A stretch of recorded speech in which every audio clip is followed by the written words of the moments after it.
most merciful thing in the world, I think, is the inability of the human mind to correlate all its contents.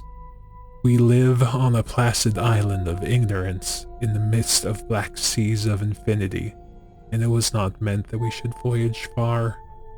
The sciences, each straining in its own direction, have hitherto harmed us little, but someday the piecing together of disassociated knowledge will open up such terrifying vistas of reality, and of our frightful position therein, that we shall either go mad from the revelation, or flee the deadly light into the peace and safety of a new dark age.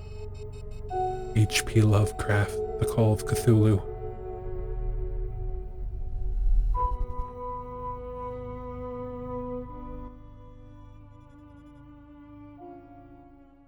Welcome to the Wandering Tangent Podcast. I'm BJ, with me is Jeff and Gary, and today we're doing something a little different. We're going to talk about the 1928 classic horror short story, The Call of Cthulhu by H.P. Lovecraft. Yes, and both of you... And the crowd goes mild. Yeah, the crowd goes mild, that's right. So both of you are Lovecraftian fans. Of the writing, yes. I enjoy many of his stories, not all of them, for reasons we may or may not get into, but we'll see where the conversation goes. Yeah. Well, apparently there's video games, there's board games, there's a role-playing game, there's... Oh, yeah. So the concept... on and on and on. The concept is very prolific, and... The concept is very prolific, and it's in public domain, so... Oh, yeah. It's cheap. It's prolific and cheap. I did a little bit of research on this. I guess throughout history, there's been a couple of people or organizations who have claimed they have the rights to the Lovecraft estate, but it's generally, what's the word? It's generally accepted that Lovecraft's works are in the public domain. So it turns out Cthulhu is not copyrighted, so everyone uses Cthulhu. Yep, it belongs to all of us. Okay. I'm going to stop us right there. Okay. And I am going to ask a question. Because BJ, you just called him Cthulhu. Now I call him Cthulhu. Jeff, what do you refer to him as? Quacky Thulu. Quacky Thulu? I don't know. Cthulhu? I'm saying it right? That's my question, though. That's my question, though, is that when I was listening, I listened to,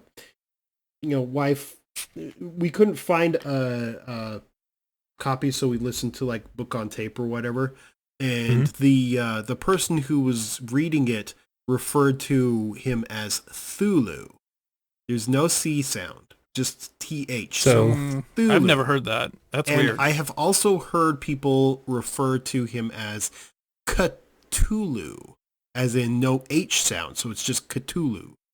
So that's my question is what is the correct pronunciation? And I've heard various assorted opinions from other people, what they maybe the pronunciation has no substance in this universe.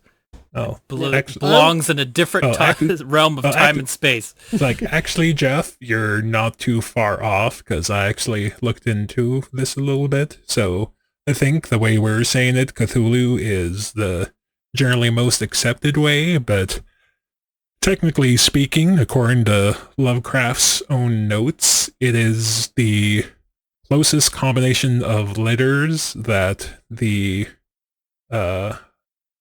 would get who gets the word first in the story, but generally it's the closest pronunciation they can get from a utterly unhuman word.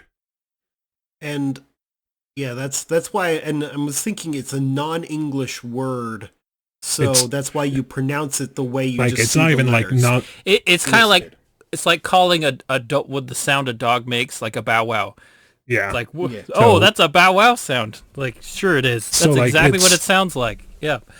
So it's more than not even English. It's not even human. Not even human.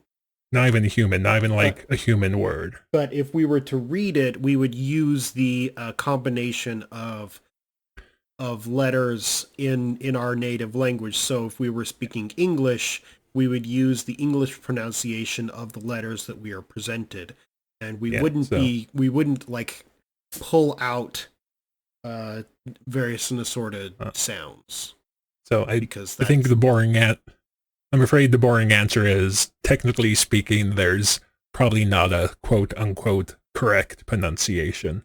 So do you think we would be driven mad if we were to actually give the correct pronunciation? Not necessarily. We could always try it. Well, or so if we were mad before we uttered it, how could we really know it made us mad? Well, I can't say without like spoiling the story, right? I mean, when was I can give examples from the story. But when was this story written? How, can we actually call it spoilers if it's been out for how long? Yeah, just shy of 100 years, but. Oh, well, so, I mean, if someone hasn't read it by now, well, no, maybe they just haven't been exposed to it, and this is their absolute first exposure for the entire concept of of Lovecraft, so. Yes, and plus we generally do our... So this was making me chuckle today, because this is our third episode where we have some sort of scoring system. Mm-hmm. And we have already reached the point where the scoring system doesn't really apply. Actually, no, I would imagine it would still apply. Because, I mean, even though we don't have the watch it, we can still do the read it. Maybe, you go to the library and read and get a copy before you read it. Or since it's public domain, just, buy a, download a copy from some free server somewhere. I don't know. I'm just saying, instead of and again, this is probably something we should have talked about, before we started recording, but that's not how we roll around here, I guess. So, what if instead of, the own, watch, skip, or buy bargain bin or watch on TV on Thursday night if you have insomnia or whatever, like some sort of number rating or a star rating, just so we can stop qualifying our little half points. But I love the qualification. It gives character. Especially watch on a Thursday if you have watch on TV on a Thursday if you have insomnia. And now I'm going to have to find a way to use that one. Yeah, I think we need the train wreck to finish before we clean everything up and start again. We should go and see how much of a wreckage we can create with it.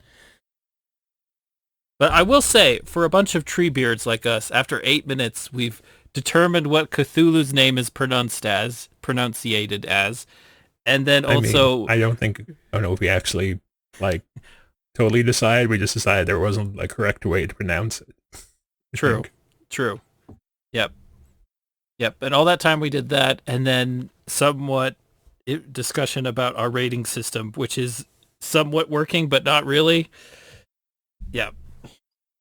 It's fun. It's always an adventure. I mean, it might just be that I want to, drive BJ insane, but it also might be that I appreciate that which will be decidedly easy to do today for numbers or very or whatever. For very non-Lovecraftian reasons. Yes. Anyway, so speaking of ratings, what does everyone think about this story? Jeff, this was your idea? ? Well, you guys have talked about Lovecraftian stuff so much. I eventually decided, why not? Let's just jump into the volcano and we'll see what comes. So this was, I think, the second story I've ever read of his. The first one was a lot shorter. Do you remember what it was? The other one was The Alchemist. Which happens to be the first one in the book, the gigantic book that I got of all the Lovecraftian writings, which is a lot. I know I've encountered all the Lovecraft stuff in one way or another, but The Alchemist doesn't spring to mind. So my belief is he is a really a mystery-filled writer. He has a really in-depth sense of language. Like his wording is quite good. And this is coming from me, a guy who's really not literate. I'm going to be honest. You guys probably know this even more than I do because I'm not as self-aware. But when I read books, they tend not to be very wordy and poetic. They tend to be very plain and to the point when I read things, when I do read things. I forget what episode it was, but you did admit that you collect Sesame Street books. That's true. I do. The old Sesame Street books from the 80s that were published. I do like those. Yeah, so this is definitely a different kind of thing, and I do like his sense of wording within it, which is a lot because a lot of books that have very in-depth descriptions, I usually kind of fall asleep a little bit. I'm going to be honest with you guys. It's not that they're not well written. It's just that my brain only processes a certain amount of details. But it's a good story. It's not like a big in-depth story, but within its segment of 30 pages, it really brings in a lot of incremental mystery to it, where things like one after another come together, which is one of the things I like about mystery. I love building mysteries. Mystery is about one step at a time as it builds up to something, and it gives you another piece and another piece. And as you're getting a greater understanding, at the same time, it's almost like you're getting more and more confused as to what the big answer really is. And it's that feeling of gaining information and suddenly realizing that you also at the same time don't know exactly what's going on, and what's really going on could be something very different than what you expected at the beginning. So yeah, good mystery thing. I would say read it at some point. So yeah, why not? Get a copy, I guess. That's the middle option. Whatever. Wait, Yeah. wouldn't that be buy? Yeah, You're that saying would be get a buy. copy? Yeah, buy, I guess. That's a high praise from Jeff then. Yeah. Gary? So I could have sworn I'd purchased a copy of this at some point. I, for the life of me, can't find it in everything I have. I'm pretty up on this one. I agree with Jeff. The Lovecraft knows how to put words together. I mean, we might talk about stuff later, other things that Lovecraft is known for, but he knows how to put words together and sure does make them sound fancy and whatnot. Yeah. And as far as Lovecraft goes, the Call of Cthulhu isn't as purple as his prose can be, so Yes. there's some stories where he goes places, man. Oh yeah, and those are, yeah, it's shocking. A person who wrote back, this was what, in the 1920s? Yeah. Well, I wasn't talking about those particular places just yet, but do we want to address that particular elephant? I mean, we can. Since we're at the border of it. Well, let's save that for the spoilery section. Okay. I think that is something that we probably should save for the spoilery section. But Okay. just for basic review, I'd say it's one of those where, especially since you could probably get it for free, download it somewhere. I'm not saying like go out and buy a full-on volume of Lovecraft works, because that's something you're going to be jumping into the deep end. But it's real easy for you to get either download or find an audio version of some of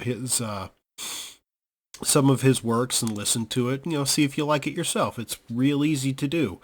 So just real easy and convenient. So it's definitely on the high end of the watch or listen or read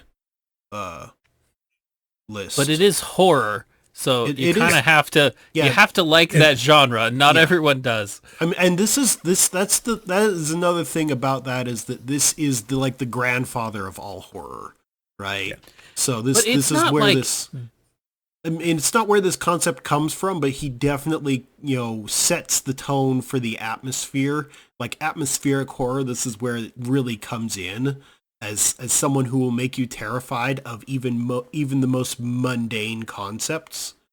I remember reading another story of his about a guy who's afraid because he's in a dark cave, and then the thing that ends up killing him is just like these. There's these monsters, but they don't end up killing him because they're monsters. They just end up killing him because they're kind of walking past and knock him off a ledge. And that's it. Okay. I say, you've talked about this And one the before, end. and I still don't remember which one that is. I'll have to find it. Yeah.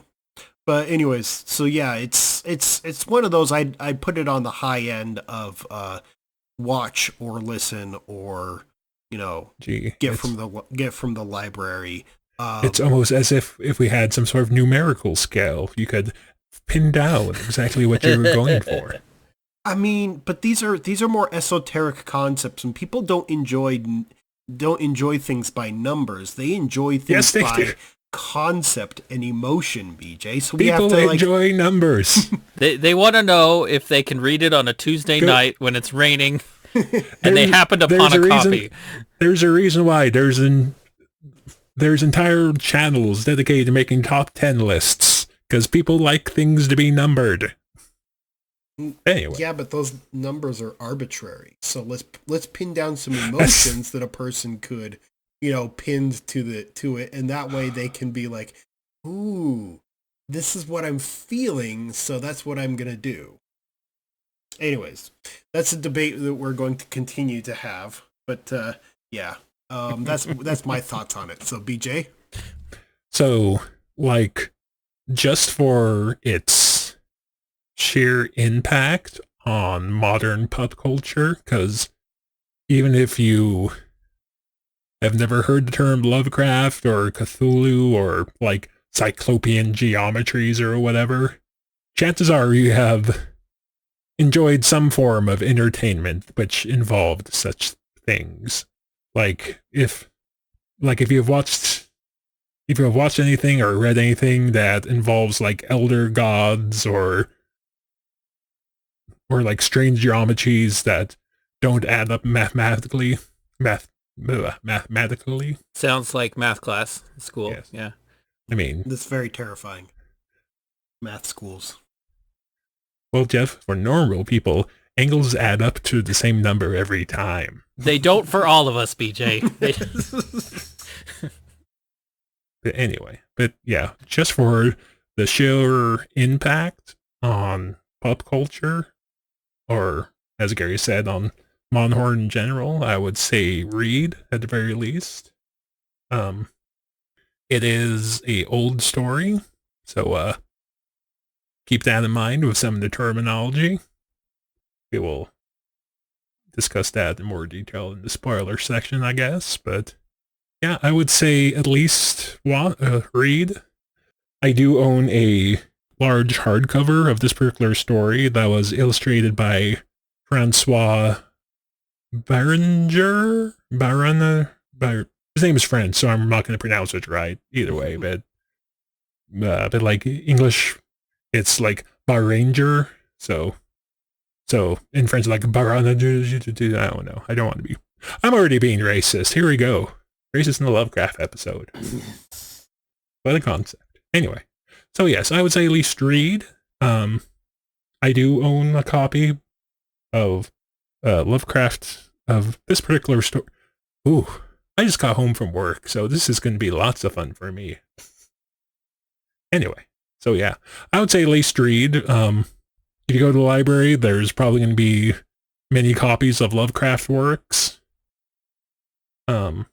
Or you just want this story in general, you can go online. Well, as previously said, his work's in the public domain, so it's going to be everywhere. But he's never really written a full book, like a novel-sized work, right? They all seem to be short stories. Well, most of the stuff he wrote was for pulp magazines at the time. Yeah.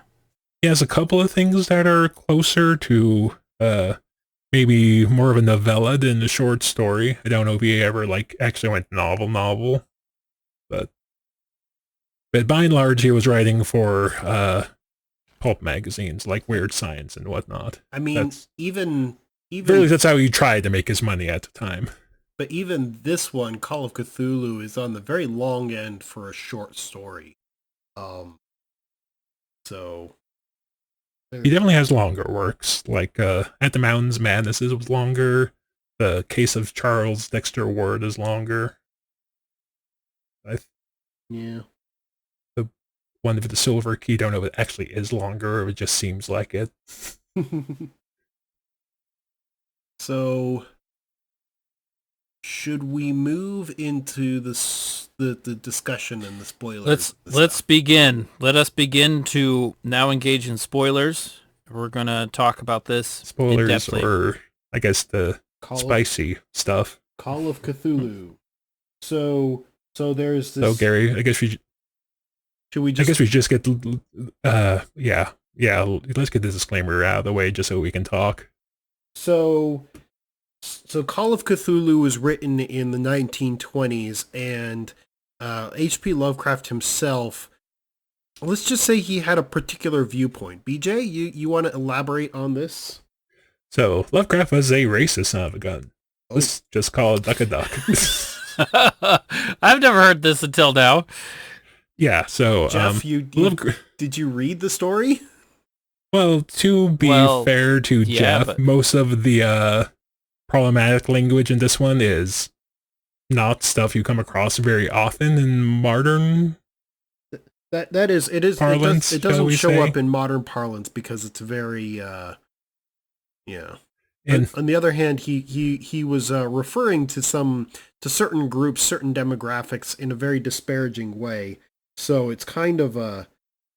Well, to be fair, I think at the time it was pretty normal terminology, which has, in more recent years, become more problematic. But that is also true, right? Now, is this opinion just based upon his writing alone? Or is it some other source of information? I believe it's mostly based on his writing, but Call of Cthulhu is one of his tamer stories as far as that goes. Yeah, he gets into some stuff in some of his other stories that's outright, not even like subtle about it.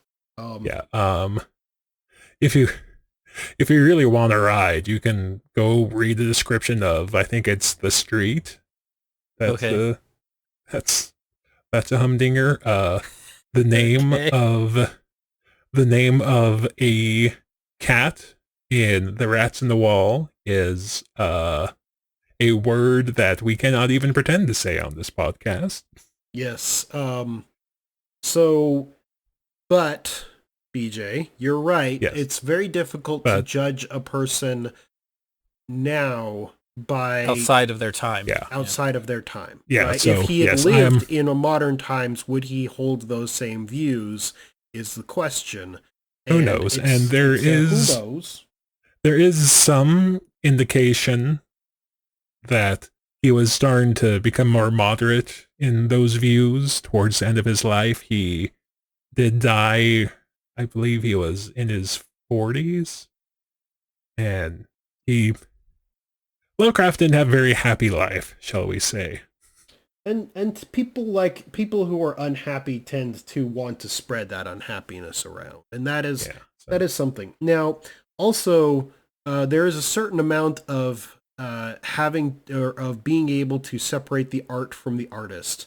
For instance, I was talking to you, BJ, about another artist. His name is Wagner. Jeff, are you familiar with this artist? A bit. Wagner. He did a few music things, nothing big. Just this little thing called the Ring Cycle. Might be noted as being one of the greatest. On the other hand, it also might be noted as being one of the longest operas ever done. But the thing about that is Wagner's work was really, really good. And yet also he's like the grandfather of all. He also happens to be the grandfather of all Nazis. So... So yeah, we're So Jewish people, About that, yeah. yeah, Jewish people are noted as appreciating his work as well, even despite his despite his political or lifestyle views or whatever. Just because it's good music and they're able to separate it out, you know. And so you can imagine, you know, if we can possibly maybe separate the art from the artists in this particular case. And, Well, and this yeah. is and this is note, another.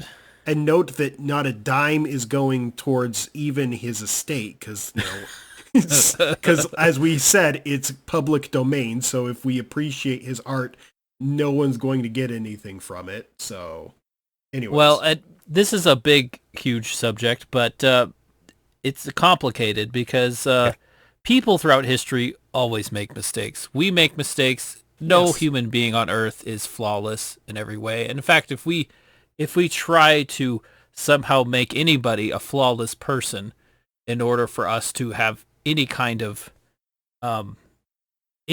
admiration for them at all, then we're going to run out of people because but there's just too much imperfection everywhere.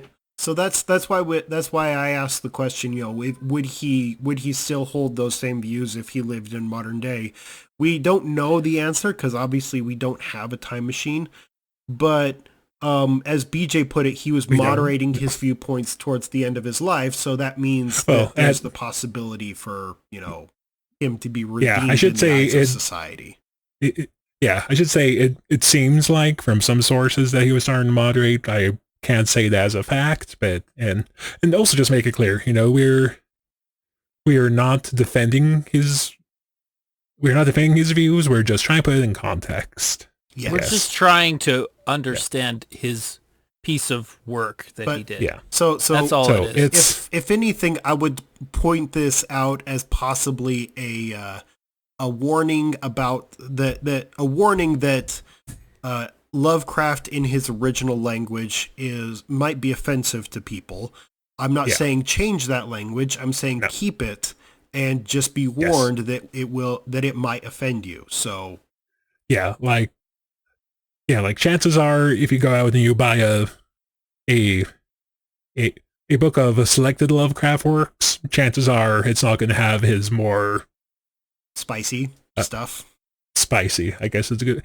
Won't have his more spicy stuff in it. If you buy like obviously if you go through all his works, you're gonna find the spicy stuff. Yes. So yeah, it is. We are not defending the views, but we are also taking it into context as we talk about his works. So And again, your mileage may vary. Mhm. If you can't separate the artist from the artist, Lovecraft probably won't be your jam. and there's a But lot to of And there's a lot of Go ahead. people that are just inspired by his works, and they've written Yeah. stuff based off of that. And if you don't Yeah. like Lovecraft himself, maybe go look for those other people, because they might have written something that you do appreciate. And so, we kind of dive deeper into subject than I was expecting us to. So I'm just gonna read what it says on the Lovecraft Historical Society website. okay. While he was undeniably racist in his views, his tales have inspired generations of writers and creative artists and helped shape pulp culture. And that's definitely true. So Yes. you're kind of holding the two concepts together and saying, here you go. Well, So you can't... like, how do you say this? You can't I take can say it. away, if you want to keep his language, you can't edit his works. no, I don't. I disagree with editing an artist's work. It's one of my weird hippie things that I often I'm into. You don't want to change what an artist put there because they put it there and it was their work. Even if art is not just about the artist, it's about how we interpret it and what we gain from it. But I've always thought that a piece of art it's not just about the artist, it's about what it brings to all of us. And I mean, you can't go back. You can't look at a cave drawing from 10,000 years ago and say, well, these cave people were illiterate, and something about them offends me because they fought amongst each other. So I just don't like this cave art. Like, it's like, look, it's art. It's there as an expression. These cavemen were so barbaric. I know. It's like, so there are artists all the time that are messed up people. I mean, of course, messed up people create art. In fact, to be a good artist probably means you're a little bit mad. It's kind of average. It's just what it is. So I completely separate that. But, at the same time, people have every right to make their own decision about what they want. So, yeah. So let's shift the subject. Yeah, I was going to say, I don't know exactly Definitely shift it. Let's shift away. I don't know what point we were trying to make, but hopefully we made it. Well, hopefully we made some kind of point. Let's start talking about the story, right? So this guy, so there's a guy, and he's got something from, what was it, his father or his grandfather? His grandfather. Granduncle. Okay. Granduncle. Okay. Granduncle, and he is in academics, and his granduncle was in academics, and yes, and he's trying to like maybe look through his grandfather's stuff, and so his granduncle died, and the protagonist is his sole heir and what's the word, executor. Mm-hmm. So he has to go through his uncle's papers and settle his uncle's estate. And his granduncle was just a professor, so there's not like, it's not like untold fortunes, but as a academic, I think isn't he excited by some of the things that he's seeing his like some of his granduncle's works that maybe he could finish and make a name for himself?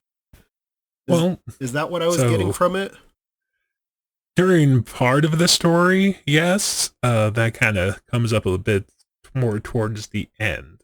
So it kind of starts with he's going through his granduncle's stuff, and he comes across a lockbox, and he finds the key for the lockbox on his uncle's on the keyring that his uncle always kept with him, and inside this lockbox is two packets and a bas-relief of a weird, literally, in this case, Lovecraftian creature.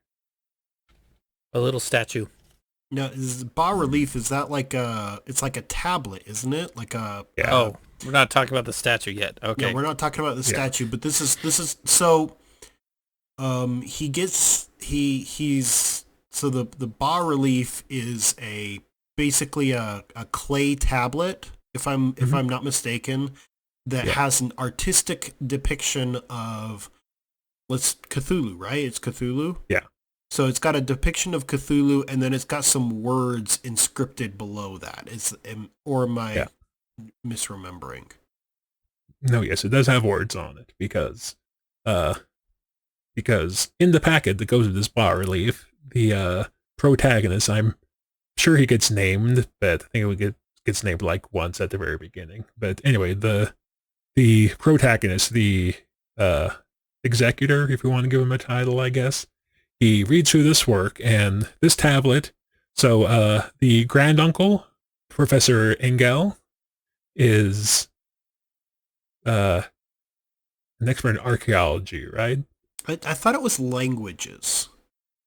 No, it was languages. He was an expert on languages, right? So like that's what he was known for. Like ancient languages, he was the world's expert on ancient languages. That's why people brought that stuff to him. But yeah, he was an expert on ancient languages, and that. Yeah.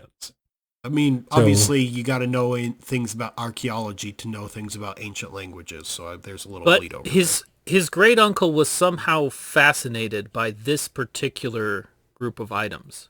So he has lots of stuff, but he was fascinated and locked it away because he was interested, but he didn't want anyone else to really look into it. It gets tied in later. I guess to stop us from doing the play-by-play thing, which we have sworn we're not going to do. I know, it's so tempting to do that. Yeah. I mean, I guess we could kind of get away with it in this case because it's not a very long story, but unless we want to jump around. So let's talk first. Maybe let's sort of start to put some chronology into there, because didn't his granduncle die under suspicious circumstances? Yes. Let's start to set the stage. Okay. So yes, his granduncle was 92, and the official reason of his death was a unknown lesion of the heart, because he died after walking back up to his house from the docks, but a thing that is noted by some people, but not necessarily connected to the death, is that during his walk he was bumped into by a couple of sailors, and I forget if they knocked him over, if they just bumped into him. I think they just bump into him, and they're like lower class sailors, and that's why it was suspicious. But and also suspicious. What was suspicious was him walking from the docks to his house was basically an everyday activity for him. So the fact that he would be suffering from this. On the other hand, he is in his 90s, so he's not exactly a spring chicken. Yeah, I believe they said 92, and I believe pretty much said in the book that they assigned his death to this unknown lesion of the heart, based on basically a very old man climbing a very steep hill. Yeah, it's so vaguely suspicious because it's a regular activity. On the other hand, he is in his 90s, so people aren't exactly... So by itself, it's not terribly suspicious. It's only with more context that the story it's only with more context. Yeah. The more information that the protagonist digs up. So he's got this bas-relief, and that was made not in ancient times, right? No, so the bas-relief was brought to the granduncle, Professor Engel, while it was in fact still wet by a local artist who wanted the uncle to translate the writing on this. And the uncle, of course, was somewhat incredulous, except he was very impressed by the fact that the artist had made the bas-relief in the language based off of a dream. And at some point, the uncle realizes that he has encountered this language and this iconography before. So you're saying he's seen it before then, right? Yeah. Okay. Yeah. That's the part where the Inspector Lagrasse's story comes in, because it actually takes place before the first part. Yeah, so there's not really... I mean, there is a linear, so if we wanted to say this in a linear passion or a linear pace, we would have started at a different point. But the way that Lovecraft wrote this story, and the reason why it fits together so well, is that even though it's not a linear path, the way that it's discovered seems... I don't know, what more... Well, it's based on... it. So we learn the information in the same order that the protagonist learns the information. Yeah, so and it's done in such a way as to drip feed us this concept of, it starts out mundane at first, but then it starts to develop this entire theme of horror, right? Mm-hmm.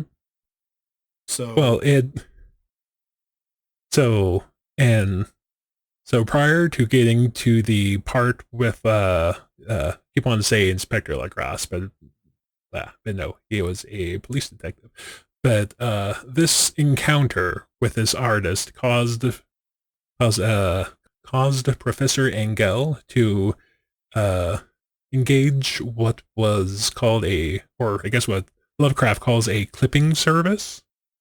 So he hires basically an agency to go through a variety of newspapers, because again, this was the 1920s. There's no internet or whatever. But there To is but there is an internet if you have enough money and resources, or at least there's the same thing. That meaning this clipping service.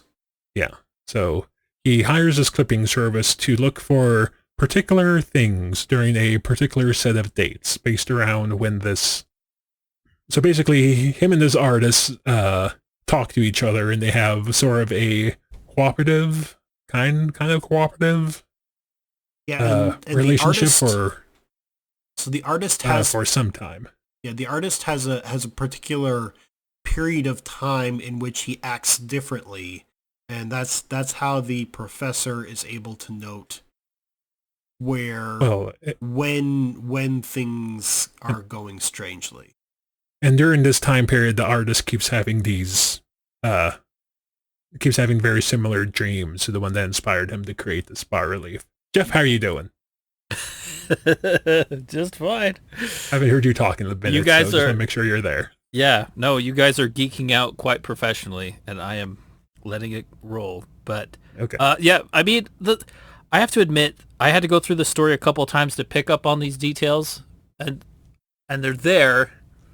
They're all really great. Yeah, but I have something to talk about when you guys are ready. You can continue to stir through the plot if you wish. I mean, it's so the protagonist just goes on this course of discovery, and he starts to note that his uncle is worried about, right? Because obviously there's so the protagonist goes through the information his uncle has correlated, and turns out during the same period of time that this artist was having his dreams, and ultimately the artist falls into he succumbs to like an actual fever and is sick for like a day or two. Once his fever breaks, he doesn't have the dreams anymore. So during this time there's a very definite crescendo but then an end.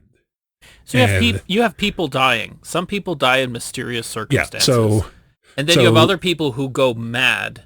But then you have other people who go mad, but then they forget the thing that made them mad, and then they're fine again, right? Yeah, so you've got all these three categories. Yeah, so that's the thing, is that because of this clipping service, the professor has discovered that during this time period, like globally, there is strange things going on. There's like Jeff said, there's people going crazy, there's people going mad, there's cults and stuff acting up across the world during this time period, during this exact same time period. And because it's the 1920s, there's no global instantaneous communication. No one else has put these pieces together. But so the professor is the only one who has the dates, and he's able to start putting pieces together. And then it's shortly after that is when they do like a what would be the term, like a flashback. Yeah, they do a major flashback back to the story of Detective Legrasse. Yeah, and his encounter. Yeah, so the thing, so at first the first time that the professor sees the bas relief, he doesn't make the connection, but after time, he has time to think about, he suddenly remembers, oh crap, I've seen this iconography before, I've seen this language before, and he has this flashback to, I think it's like 1908 or something like that, where he's at a major academic conference, and during this academic conference, a inspector of police from New Orleans shows up, and he causes quite a stir by asking the assembled academics to study the statue, which he captured, I guess, during a raid on a very murderous cult. Can I just say, I really love science or mystery stories that use experts. I've always liked that. So a lot of shows do that, where you have a scientist, and Michael Crichton does that a lot. He makes his stories about scientists. But if you're going to have like experts in your story, I think it's good when you include that kind of sophisticated research involved, because research is a big part of discovering things and figuring things out. And most people just want more action and more explosions and more things like that. But having a group of people together in a panel like that, it's fun. I just think it's fun. And in essence, this story is all about just doing research and how terrifying it is when you start to when you have enough more information than you're supposed to have, and how terrifying that starts to become when you're starting to put all the pieces together, and it's just like, whoa, oh gosh, I'm getting in deeper than I should.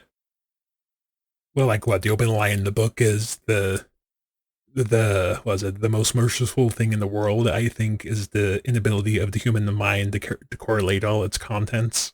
Yeah, that's how it starts, and so you're just like, okay. Ignorance is bliss, I guess, is the short way of putting it. So we shall either go mad from the revelation or retreat into the darkness. So the beginning of this, like the very beginning of this story, opens up so well.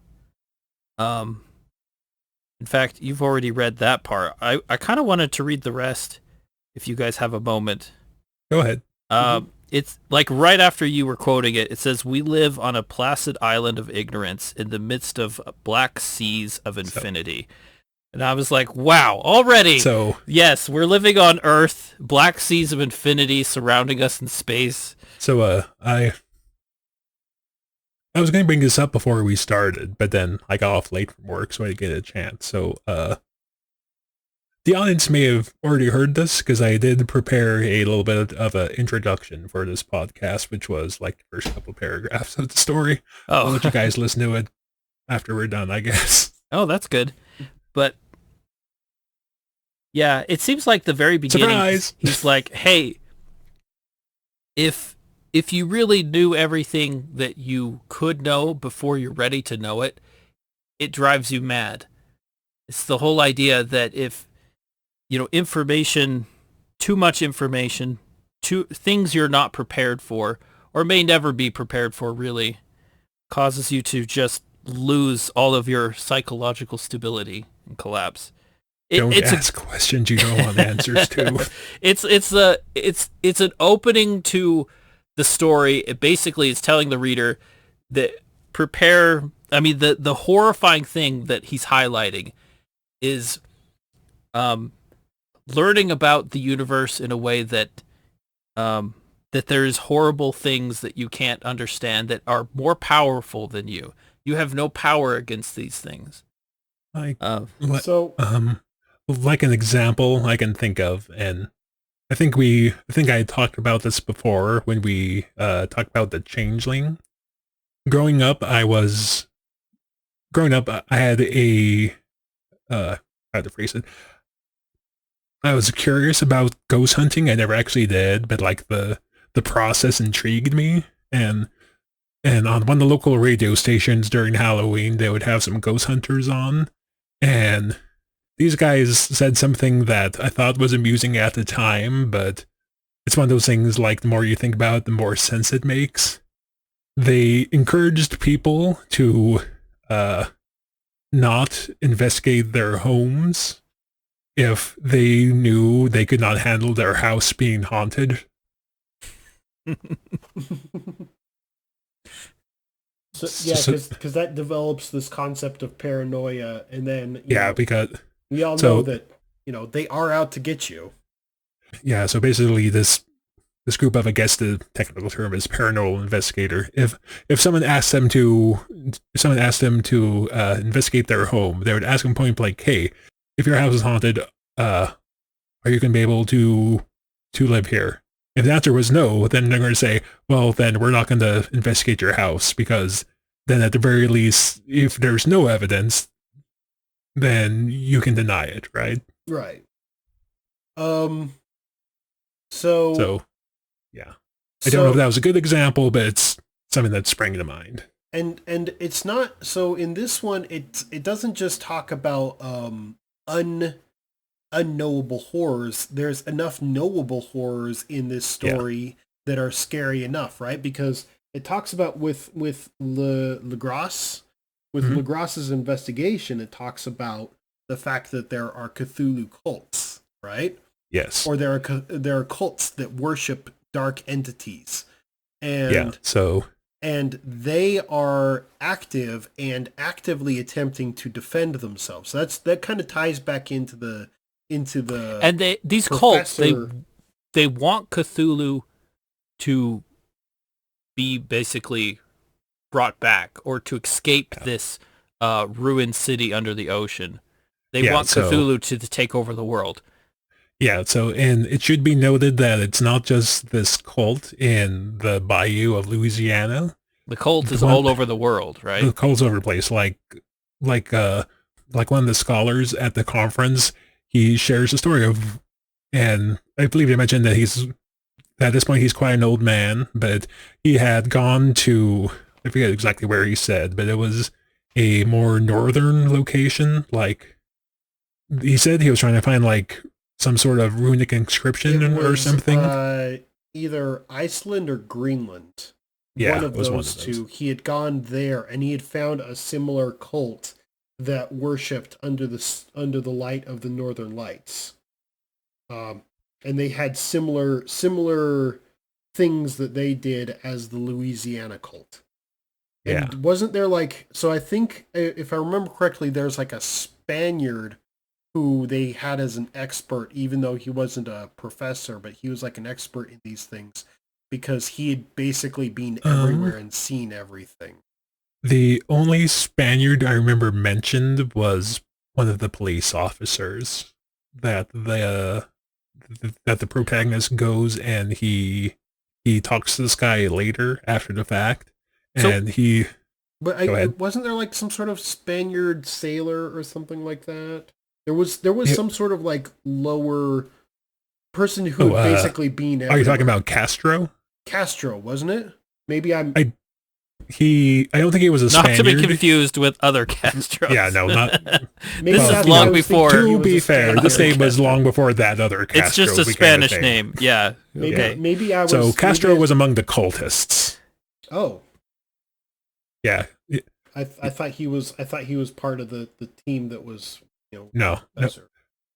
Yeah, no, Castro was one of the prisoners they caught. Okay. So that's why Castro knew a lot, because he was part of the cult. Oh, okay. So can you guys explain to me, because I don't know if I got it, what's the motivation behind the cultists? Or do we not know of their motivation so much? I think the idea is that they think that by worshiping, don't they actually, because there's manifestations, right? In that they are hinted that there's manifestations in with the Louisiana cult. There's like not Cthulhu, but there's lesser manifestations of dark entities, right? So they kidnap people, and then they do whatever, and then there's these dark entities that come along and take away what are basically human sacrifices. And that's so the cultists claim that. Okay, so the reason why the police officers are brought in is because they are brought in by a group of squatters living out in the swamp who have had, they've had trouble with women and children go missing. Yeah. And during the raid, they find the bodies of these missing people who are basically hung upside down during the ceremony. And so the cultists claim that they weren't the ones that killed the squatters. They claimed it was like winged ones that came from deeper in the swamp. So I mean, there is a degree of power that comes from worshiping, it seems like. So they just are at awe of its great power. But at the same time, it's kind of a contradiction because this creature is not friends to anybody. So it's almost like this madness has, and you can correct me, I could be wrong because I'm just trying to interpret here, but it's like there's this madness that's going over the world and people are reacting to it differently. Some people are horrified by it and they have bad dreams, but there's other people who are somehow beguiled by it. They somehow are drawn into it and they become subservient to it. And that's where this cult is put together. But Jeff, the cults existed before the madness sets in. I know. They So it's like a long time before this. Yes. But still, people seem to react differently to it. So there's something we usually can't do when we talk about movies. I'm going to read the relevant part from the book. Okay. Okay. So the cult would never die until the stars came right again, and the secret priests would take great Cthulhu from his tomb and revive his subjects and resume his rule over the earth. The time would be easy to know, for then mankind would have become as the great old ones, free and wild and beyond good and evil, with laws and morals thrown aside, and all men shouting and killing and reveling in joy. Then the liberated old ones would teach them new ways to shout and kill and revel and enjoy themselves, and all the earth would flame with a holocaust of ecstasy and freedom. So they wanted a really, really wild, uncontrollable party. That's what they wanted. Yeah. That's what they were thinking would happen. Whether such a thing was correct is another discussion. Because it could be that Cthulhu just wakes up and then destroys everything and then goes back to bed because he wants to sleep in a little longer or something like that. So basically they want like complete anarchy. They want anarchy. They want chaos, and they want to be able to do whatever it is they want, and without morals. In other words, no consequences, no thinking about how other people might feel as you cut in line, all that stuff. No laws and no morals. Okay. Yes. And I see, and Jeff, you just revealed yourself what kind of horrific things you would do under a world. I know, I would cut through every line. See a line? I'm at the front. Yes, you just cut through. What a wild and terrible person you are, Jeff. I mean, if you want to tie it back into the podcast, you have to go all the way back to Forbidden Planet and basically what happened with the creatures from the id, right? That's how the Krell wiped themselves out. Yeah, the Krell destroyed themselves because they got everything they wanted with a powerful, powerful machine that they had built that would give them anything they wanted so long as they thought about it. Mm-hmm. And their thoughts were not, even though they were way smarter than people. Like, people are imperfect, but even the Krill, even creatures of great intelligence, still couldn't quite control their own thoughts. They still have those base instincts. Yeah. So the cults are one thing, right? And they exist. You've got these, and that kind of confirms to the protagonist that there's more to this than just the ravings of some artist, right? Yeah. And then he gets into I can't remember if it's the professor or if it's the nephew. So it's the protagonist that finds the sailors. Yeah. Okay, and then he's the one who finishes putting this puzzle together because he finds the sailor's journal. Mm-hmm. And that's the last piece that he puts into there, realizing that, oh no, this is all true. Because the sailor, because there's a group of people who actually went out and found, because it's referred to in the story previously, that there's this great city under the sea of Relay. Yeah, so basically what happens is that while the nephew is out and he's looking at a collection from his friend, he happens to see, and by by pure accident, a piece of newspaper being used to line a shelf happens to catch his eye because it's from the same date as I believe it's from the same date that the artist had, or well, I guess it's from around the same time that the artist was doing his thing. And it shows a picture of, again, this now familiar iconography of this weird squid creature thing. And this is from New Zealand, I think. So, yeah, it's in the South Pacific. Some very deep oceans around there. A lot. I think it's quoted recently that we have searched as much as we're looking up to the space. There's other parts of the Earth that we still haven't explored because there's deep oceans that we have basically not looked at all. Well, more people have walked on the moon than have been to the deepest part of the ocean. Yeah. It's really hard to get down there and survive down there versus the moon is just basically you just have to make sure you got enough air and water, food, and and your spaceship works. And your spaceship works. All of those things have to be versus the crushing depths of the ocean, which are actively trying to kill you at all times. So as seen in underwater. As opposed to the cold, harsh vacuum of space, which is just passively trying to kill you at all times. So, a city. What was it? It was a storm, right? So this part of the story, the source of this information is a Norwegian sailor named Johansen. And Johansen was second mate on a ship called the Emma. And they set sail, and after this big storm, they come across this other boat called the Alert. And this boat tells them, y'all can't be here, go back. And the crew in the Emma is like, what? And then the crew of the Alert attack the Emma. They sink the ship, but before the Emma sinks, it pulls alongside the Alert, and the crew from the Emma takes the Alert and kills the people that are trying to kill them.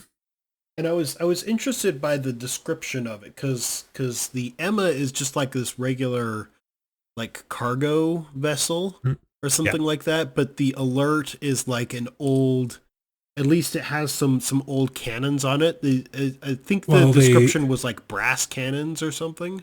Yeah, they call it brass cannons, but they describe it as an armed yacht. Okay. I think. Something like that. So you'd probably be like the equivalent of like an armed merchantman from ye olden times, right? I mean, it does have like a steam engine. Yeah. So. This boat rams into Cthulhu, right? So it's probably a sturdy boat.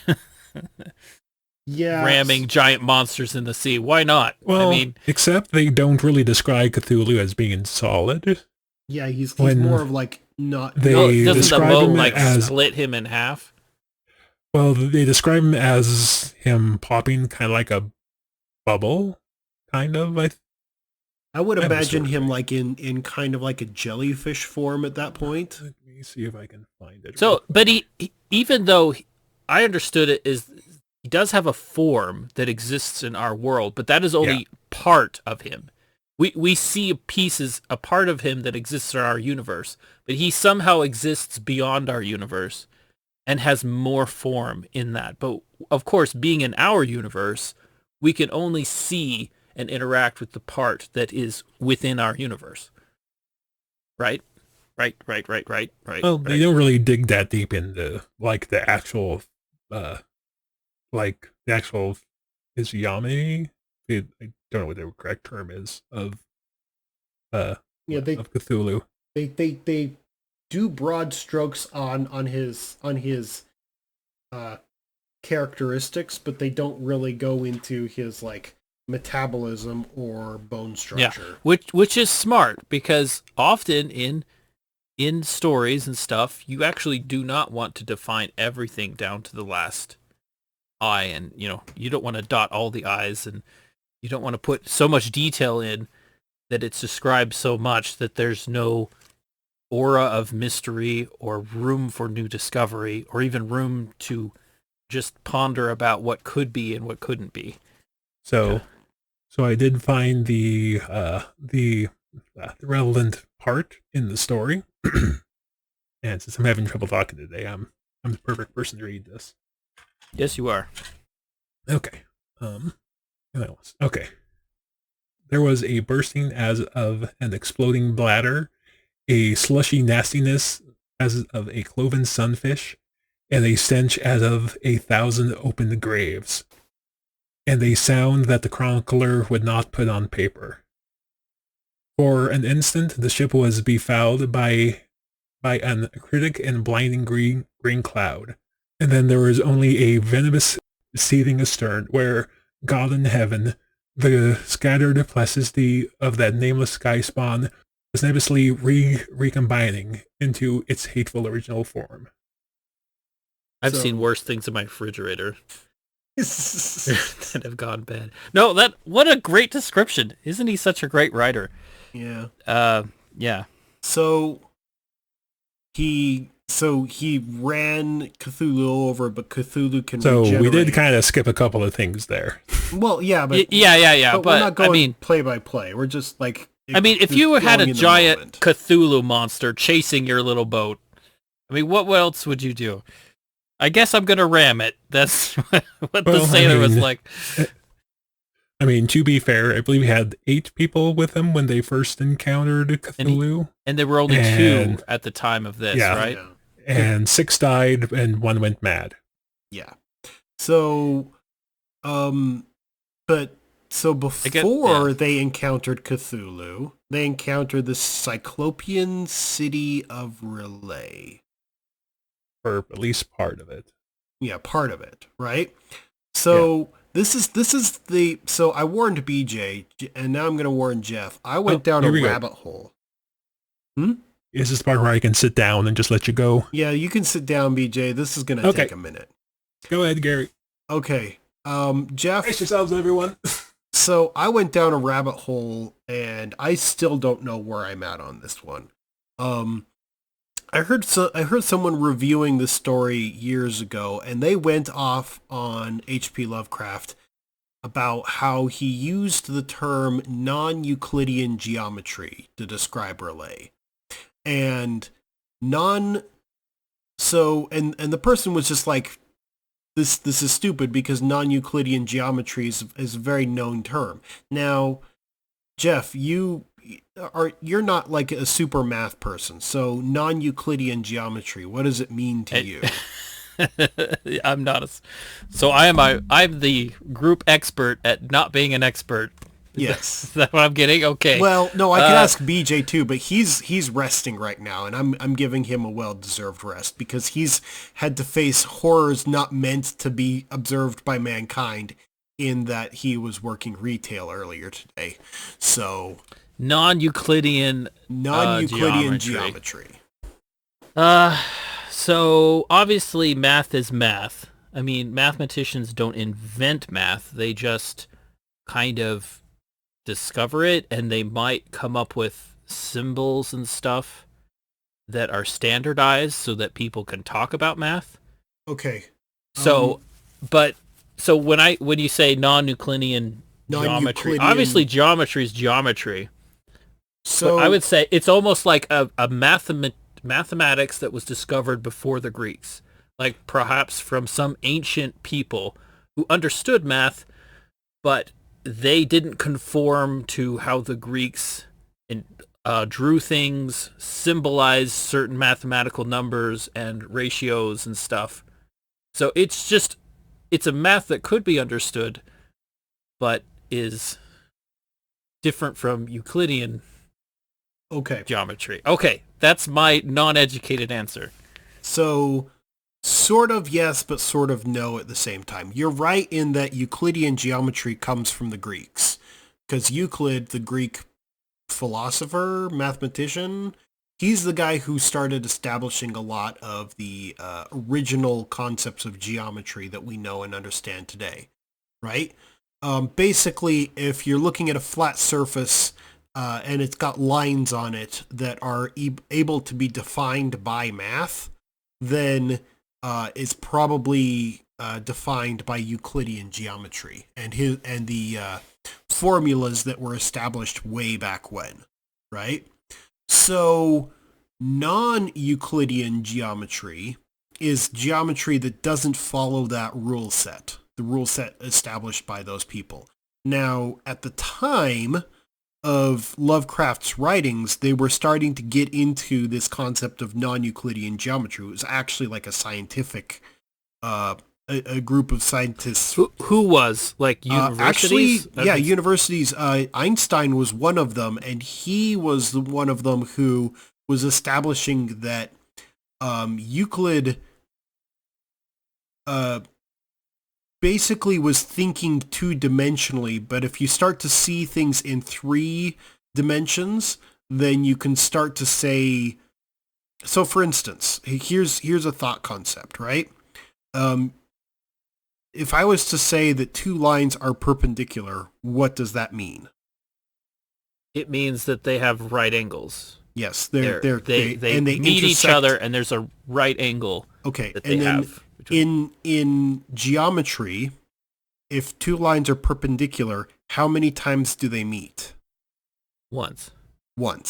In non-Euclidean geometry, it is perfectly reasonable to expect those lines to meet again. So they meet at least twice. Uh-huh. So that's because in non-Euclidean geometry, you're looking at lines that are projected onto spherical or other planes, right? So you're looking at it. So in Euclidean geometry, you're looking at basically a 2-dimensional plane versus non-Euclidean geometry. You're looking at other planes. Now, I thought that was Go ahead. No, I thought that was where the rabbit hole would end, because it'd be like, oh, okay, so these guys, they're just like, H.P. Lovecraft was looking into this, and he heard this line, and he thought, okay, that sounds cool, so I'm going to use it I'm going to use this concept of non-Euclidean geometry just because it sounds cool and it sounds weird and mysterious, and it really does. To give him credit, it sounds cool, right?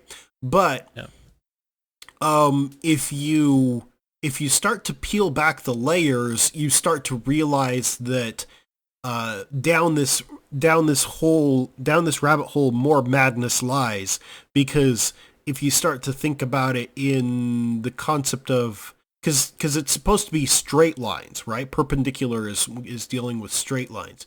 But if you look at it on a curved space, those lines aren't straight anymore, because they're curved lines that are projected onto. So it's like, to an outside observer, they appear one way, but in reality, because they're going through a curve, they are in fact something different.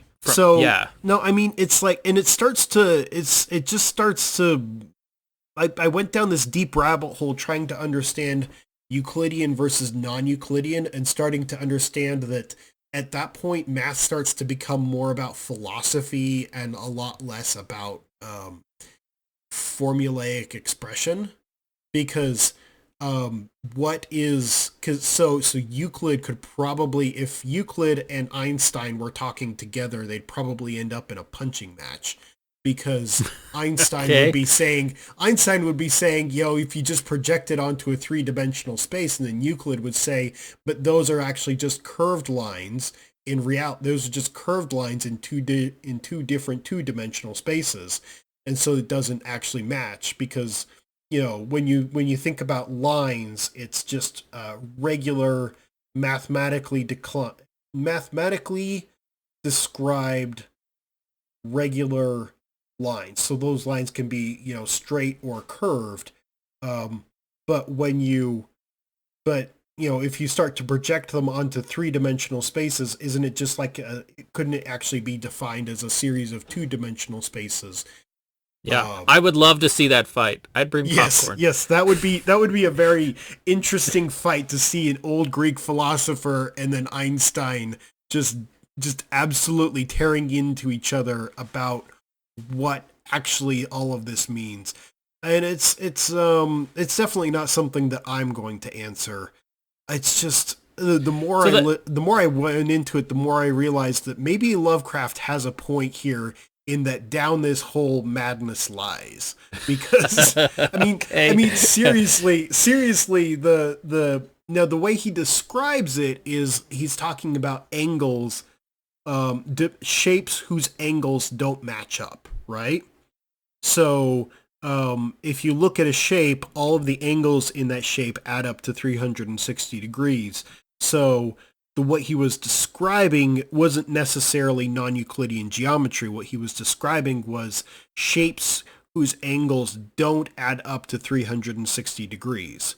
It'd be like a shape, or it'd be like a square, except it's not a square because it's got two 90-degree angles, a 45-degree angle, and a 20-degree angle, but basically it seriously does not add up to 360. So it'd be like some sort of weird shape like that, right? Or even regular shapes whose angles do add up, but they're done in such weird ways. Like if you look at modern architecture, a lot of modern architecture doesn't have, like, they refuse to have straight lines, right? I don't know if you've seen some weird modern art buildings. I know that the Parthenon didn't have straight lines, just to appear that it did. Yeah. Yeah, so actually straight lines can be kind of ugly and upsetting to people in some circumstances. So you actually want them a little bit imperfect to give an appearance. But if you to make them look more like what they're supposed to be.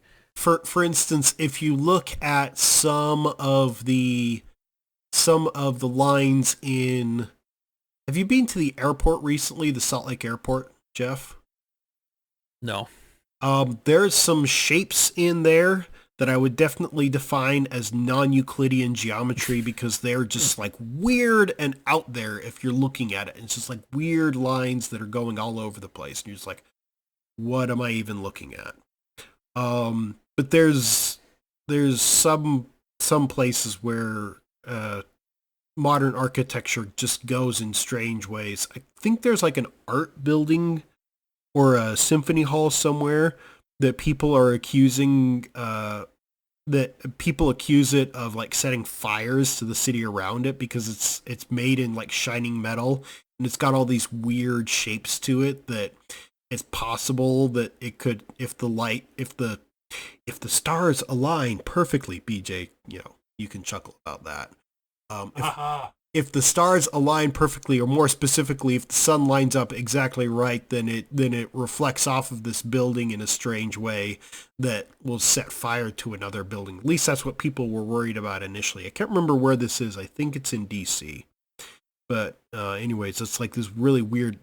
Definitely, people don't like standing near it. There are some really wild-looking art buildings. People don't like standing near it in the summertime because it gets really hot because it's just all this reflective metal. So yeah, I can imagine this looks really good. It's artistically expressive. But it's really uncomfortable and to stand then it starts next to. hitting anyone with like heat rays and some sort of evil death ray that it shoots people with as they walk past. But no, I get what you're saying a little bit. At least a little bit, I get it. That's what H.P. Lovecraft was going at. But the more I looked into actual non-Euclidean geometry, I'm like, it's a concept that normal man wasn't meant to know. So you don't believe any of the critics? What you're basically saying, the critics were wrong. I think they're saying that he just was being fluffy with these words, but in reality, he had thought behind it. He had some thought into it. He probably looked into it as much as I did and was like, these people have some really weird concepts that most normal people don't understand. So I'm going to use this, and most normal people are going to read my work and they're going to be like, non-Euclidean geometry. That sounds creepy, that sounds unsettling, and if they actually look into it, they'll be like, this is creepy, this is unsettling, and they'll just accept it. At least that's as far as I could go in the rabbit hole before it started making me want to go insane. And so there, now, BJ, I'm getting off my soapbox. Yeah. You can, I don't know, get back to chatting again, but it's just like, it's weird. Can we come back into the conversation? Yes, you can come back into the conversation, or at least what's your 2 cents on non-Euclidean geometry? I'll be honest, I kind of spaced out for like the first 5 minutes of that conversation, so I missed actual definitions. He needed a brain break is what he needed. Oh, and you deserve it, BJ, so that's okay. So, yes, I'll take your word for it. And yeah, maybe the bottom line is they got a -3 sanity loss from it. All the characters in the story did. And I'm sure if we have a mathematician listening to us, they can correct me in the comments of whatever format they're listening to, if they want to, and just let me know that I'm being a complete idiot. But I just but I agree with Jeff that I would very much appreciate seeing that particular debate of Einstein versus Euclid, because that'd be fun and funny to watch. So if you were back in school and you had your choice between a Euclidean geometry class and a non-Euclidean geometry class, which one would you pick? I'd take credit hours. I'd take the Euclidean because at least I can understand what's going on, and those lines are definable by geometry or by mathematical expression, right? I'm sure non-Euclidean are also defined by mathematics, but at least I can understand the Euclidean mathematics. Yeah, people who understand the non-Euclidean stuff, those are They're people. Weird. Those are people like, oh yeah, imaginary numbers, that makes sense. No, and those people would be affected by Cthulhu, right? BJ, to tie all this back in, those people would be affected by Cthulhu while he was having his little rampage through the sea. Yeah, so I guess that should be mentioned is that the culmination of the madness that happened worldwide it coincided with the awakening of Cthulhu on this small island in the middle of the South Pacific. To kind of tie everything back together. And how does the protagonist find this out? So he tracks down Johansson. He travels to, I think it's Australia. It's Sydney, isn't it? He travels to Sydney trying to find Johansson. But Johansson has since moved home to Oslo, Norway. Mm-hmm. So he goes back. Oh, he travels all the way over there, right? Oh, yeah, he goes home, man. Dude's been through a lot in this era of this world. He wants to get far away from it. And this isn't like a short trip. It's not like we have these days with like air travel. He has to get on a boat and travel for weeks at a time to go in any direction. Yeah, he comments how fast he gets there by saying that he leaves America and arrives in Sydney inside of a month. Yeah, that's not a. And then after this, he tracks Johansson back to Oslo because he wants to talk to him. Because, Johansson is another piece in this puzzle. And kind of going back to what you got, I think it was Gary, was talking about in the, towards the beginning of the podcast.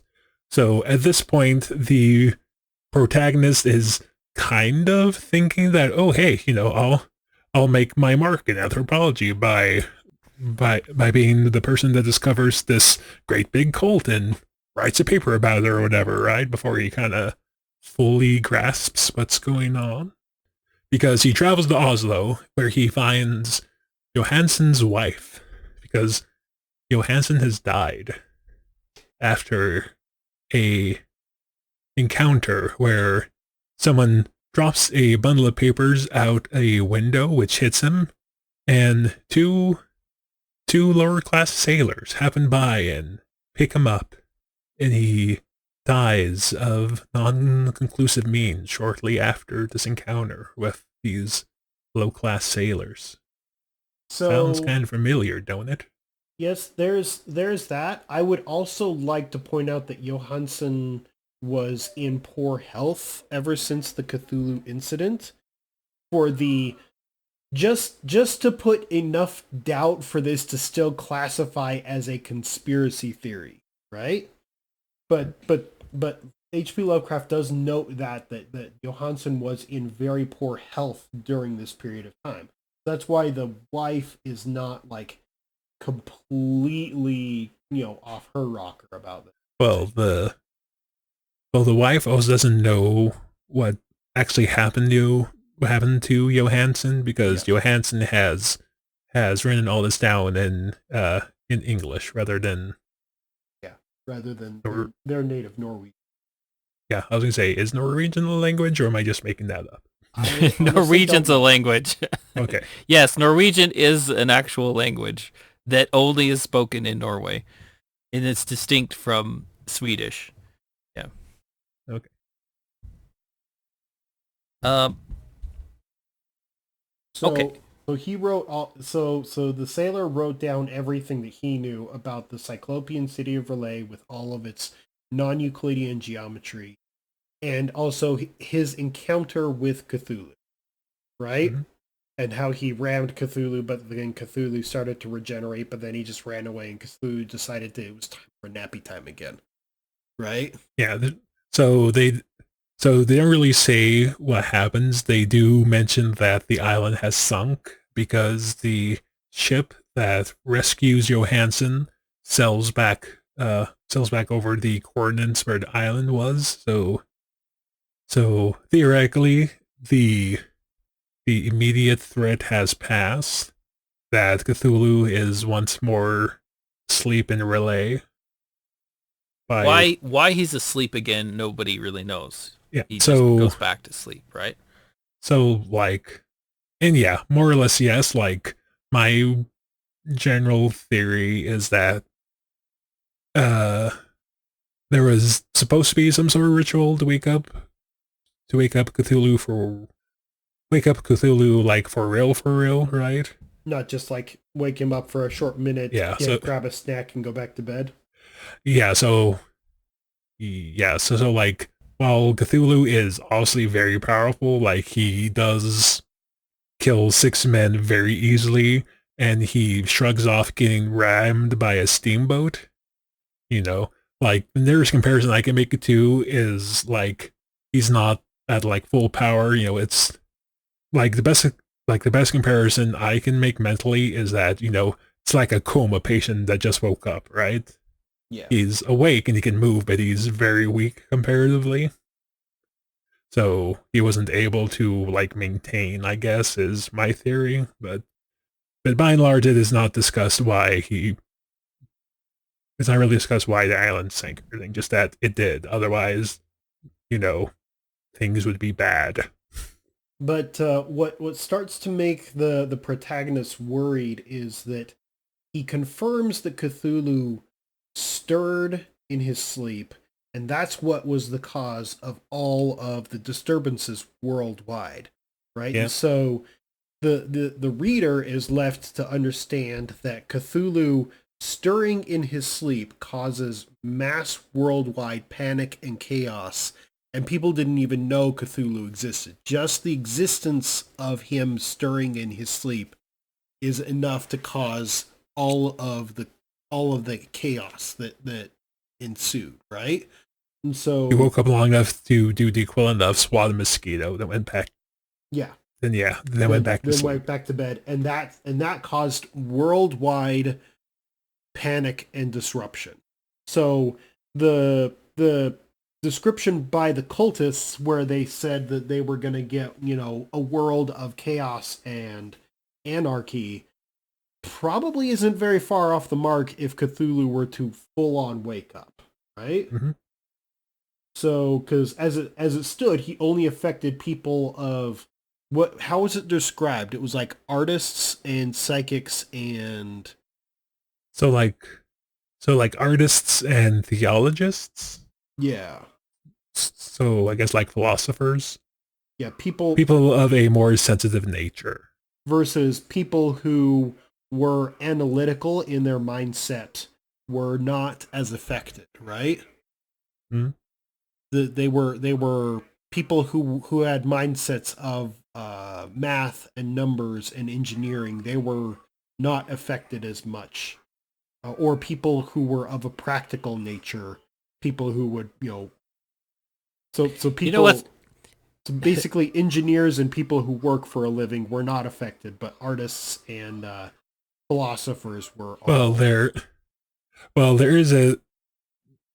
So one of the people they do mention is that a prominent architect goes mad and dies during this same time period. So it's not just people who aren't analytical, but it's it's people who are open to this kind of thing, shall we say. Okay. You know what's funny? They're force sensitive. You know what's funny is if you get like a very, very logical-minded engineering type, somebody who's just about very strict and rational, and they go into like a modern art museum where everything is very abstract, and you have all this big modern art exhibit where it's just like a red painting, and that's it. Just a big red square, and people are like, look how interesting it is.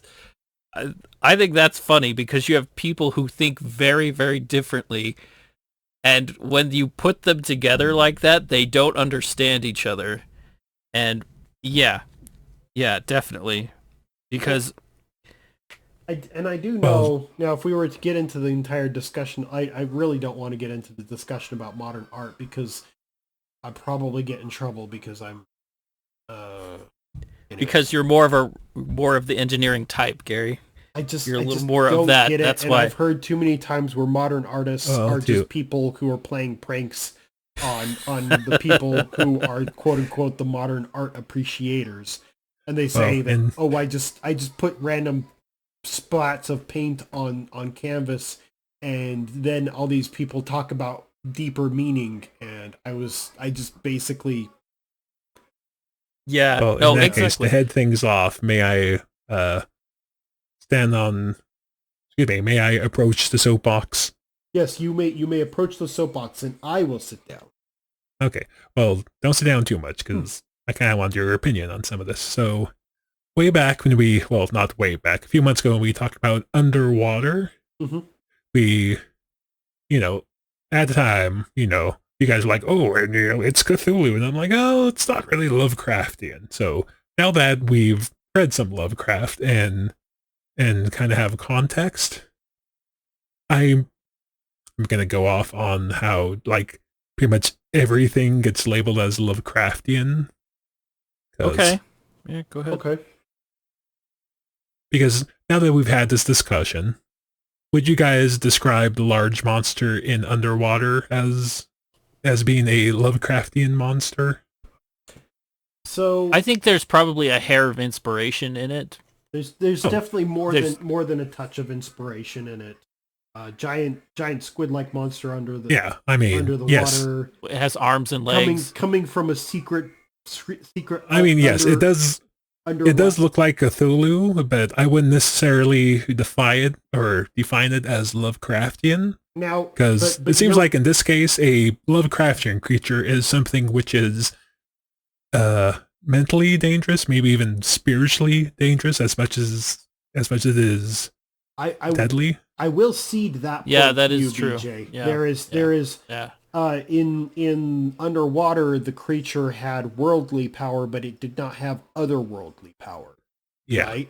It did not have a capability of commanding people worldwide to go mad just by its mere presence. Yeah, like, I was not gonna go off on this tangent, but fairly recently I had stumbled across a video on YouTube talking about the Gary, I don't know if you knew this, but there is a anime based on Onimusha on Netflix. Huh. You're the only person I know who has played that game series. That was a long time ago, but I did very much appreciate it at the time. Yes. So I'm like, oh, well, I just watched it. It was all right. So I'm going to see what this guy has to talk about. And this guy is like, and the samurai fights Lovecraftian monsters, the Onimusha. I'm like, oh, this guy is just throwing catchphrases out there, ain't he? So I stopped watching it because he annoyed me. BJ, here's the thing. Lovecraft, like I was discussing earlier with Euclidean versus non-Euclidean geometry, people identify certain phrases and it kind of fits in their mind, right? So Okay. so if a person was to say non-Euclidean geometry, right, they would, most people wouldn't understand what that means. And they would just kind of like be like, oh my gosh, it's some sort of weird geometry that the city's built to. And their minds would go into that space. Now, if you say Lovecraftian to people, then their minds are going to go to some sort of horrific monster that drives people mad by looking at it, right? It's some sort of weird, crazy monster. But sure, but the full potential, the monsters of Onimusha don't even hit that category, that qualification. Oh, yeah. Okay, I think I'm it all lost. depends. I don't know what we're even so it all talking depends about. on which one. So now, I mean, if you're talking about elder gods, then yeah, they don't fit. Don't worry about it, Jeff. I'm just being pedantic. If you talk about elder gods, then no, anything that shows up in Onimusha doesn't fit that particular description. But if you're talking about a lot of the lesser entities, because there's a lot, I mean, there's a whole slew of lesser entities. For instance, the dark ones that are mentioned in this story, the dark ones from deeper in the swamp, those things exist and they don't drive people mad. They just exist and they're deeper in the swamp, right? But they're connected to Cthulhu. They are connected, and they are Lovecraftian monsters. So there's like a whole slew of creatures that are associated with. Yeah, if Lovecraft. Cthulhu had a barbecue, he would invite them. Yes, They have a relationship of some kind, working relationship. So yeah, but Jeff, BJ, there's a whole slew of monsters that are associated with Lovecraft that aren't just the elder gods. Oh yeah, but in my opinion, at least, again, I admit I'm just being very pedantic and I'm grumpy, so I'm going to be pedantic. Well, it seems to me, at least, that like assigning the term Lovecraftian should just be more than scary. And you I agree. I know it's kind of I agree. And here's the thing: like genres, one of the things, like, you can have horror and then other horror, but then if you have horror with some sort of cerebral side to it, where it's more about the idea of psychological horror, then it's not the same as just a bunch of monsters with sharp teeth and claws. I agree. There is a difference in the genre, and that is a point too, because you have that point there where the monsters in Lovecraft have this, especially the elder gods. Their mere existence and their presence close to our world is enough to destroy it, right? What is it? Azathoth, I think, is the biggest one, and it's just this massive cloud that will destroy everything. Well, and it should be noted that a lot of the Cthulhu, what's termed as the Cthulhu mythos, sort of came to be after Lovecraft passed away. Okay. So, like, no, I think not. But I believe he does mention Azathoth, Astaroth. In some of his writings, I forget how to describe it. It's like the idiot god at the center of the universe that's kept sleeping by the endless piping of mad players or something like that, because if he wakes up, everyone dies, something like that. And then there's I can't remember its name, but there's like this weird there's this story about a weird half goat creature, and then his son, which is like invisible giant Talking monster. about the Denachor. Something like that. So there are stories that are weirder than this story. That's what we're establishing. They go off the deep end on some of these things. I mean, I don't think Denachor is that weird. I think that's another good one. Or Lovecraftian tale has a somewhat happy ending, I guess.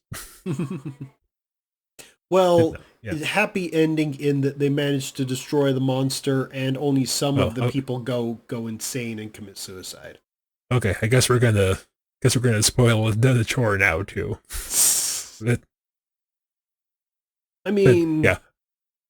But yes, again, it's all said it's almost 100 years old. So yeah. Yeah. But yeah, no, that's pretty much. I mean, I guess if we can.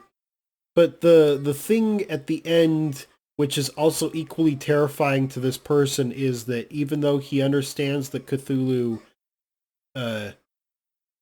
caused that disturbance, he realizes the cult of Cthulhu is still out there and might be targeting him next, and he's absolutely terrified of that.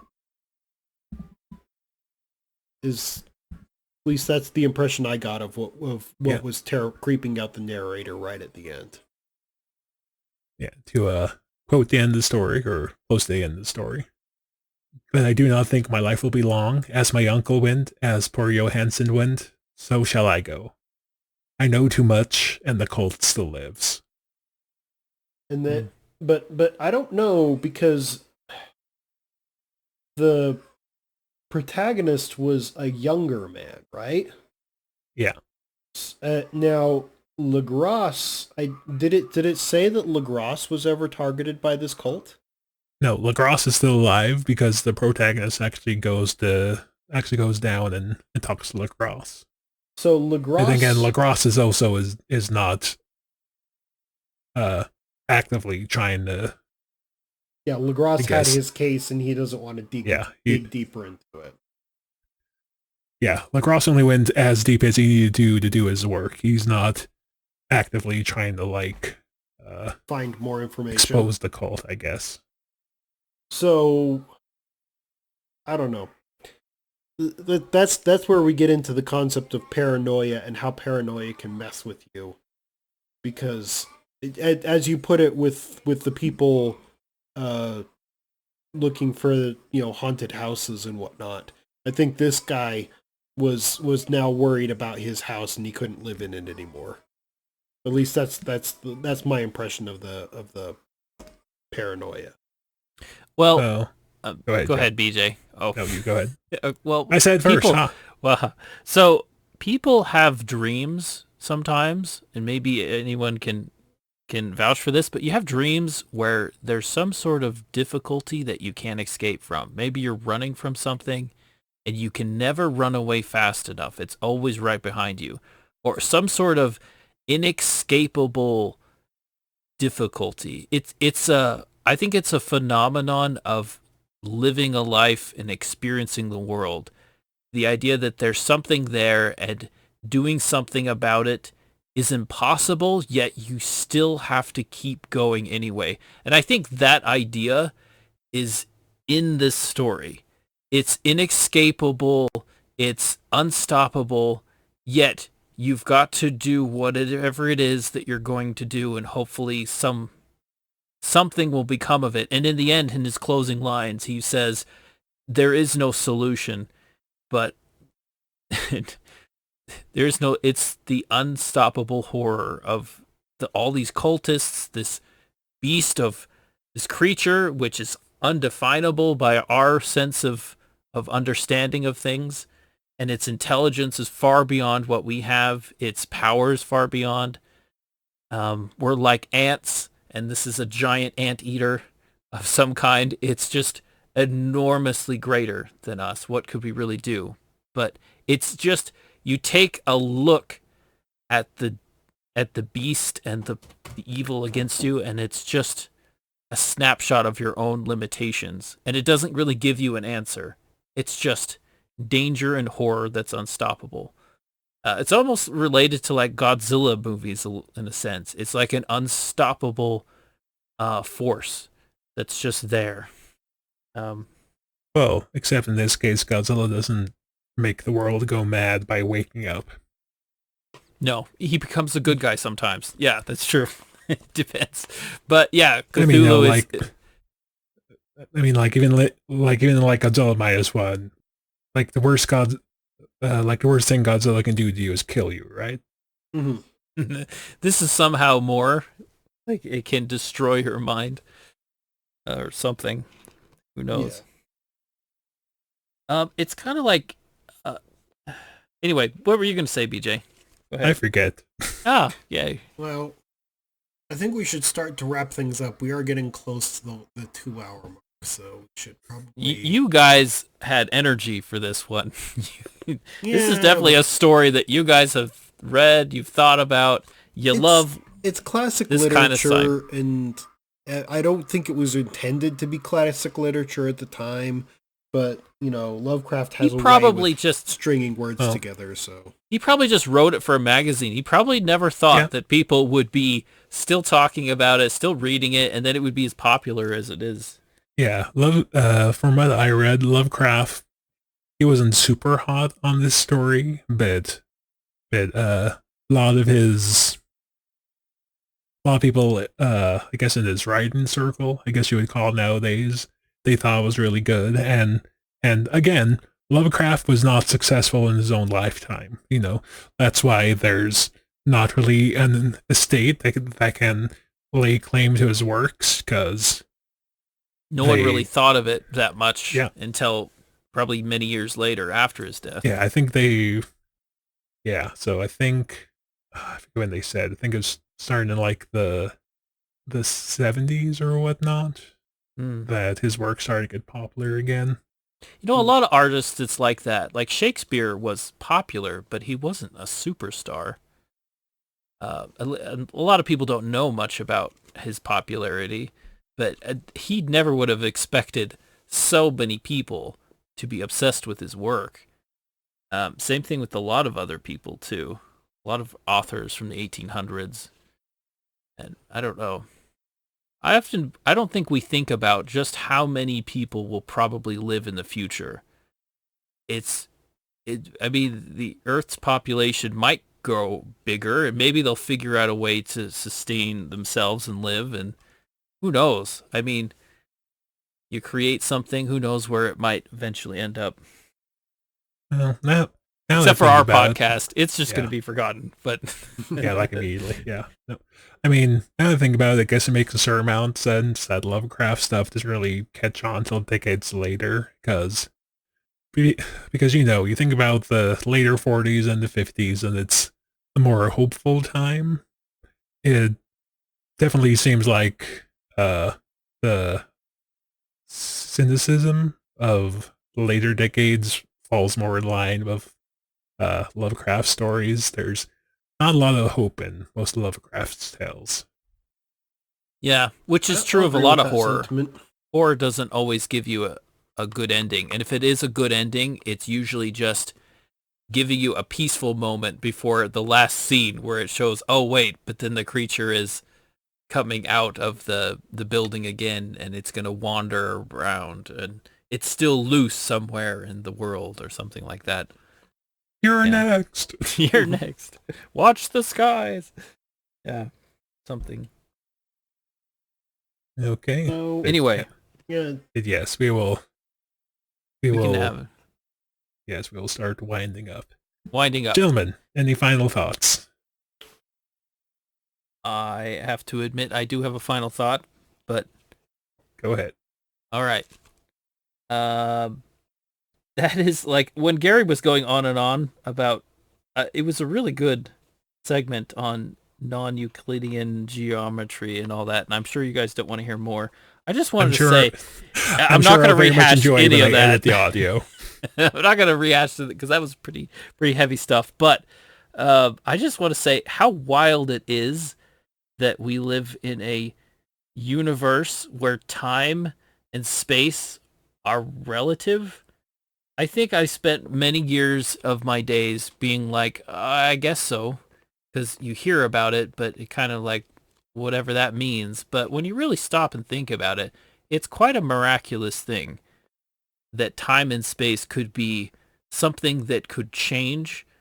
I mean, you look around, you see space is flat, but really we're living on a planet where space is actually curved, which is why gravity does what it does. It's quite a thing. Quite an amazing thing. I don't know if that means anything really, but I just think it's quite interesting. And in terms of this story, it's all about, hey, there's this concept that's way beyond you. We are such limited creatures, and now we're being confronted with this concept that's enormous, enormously big. Could we even contain it within our simple mind? Are we able to handle it? Are we able to handle the horror of it? You know, we're here on this tiny little planet with a vacuum of space infinitely around us. There's hot magma underneath us. We're in this tiny little pocket of civilization where we can live. And yeah. Should we, BJ, before we do final thoughts, should we like start a timer? Final thoughts, but time Final is relative, thoughts, Gary. Timer. You know, you get a 2-minute timer for your final thoughts, and then you're done. Jeff, you're going off there, and I'm just like, I know, okay, but if I travel at a to... slower speed through the universe than the rest of you, then I will experience more time. So never mind.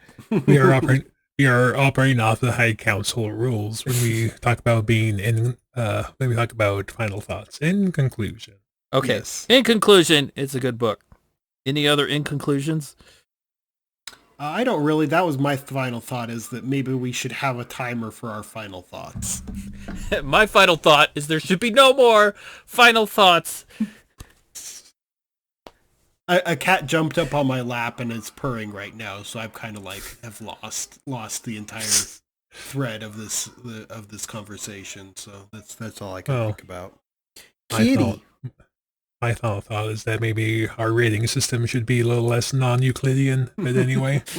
It should be something that makes no sense whatsoever and drives us mad, which it kind of does anyway. I really like that, and so we will continue to have this discussion, this debate about about our rating system in future times. So That's all I can say about that particular subject. But yes, we have gone on for nearly 2 hours about like a 30-something page story at most. Yeah, we could have just read the whole story in less time. I actually could have. The audiobook version of this is about an hour long. Yeah. So yes, good. We'll drive people mad with a podcast. Anyway. Forget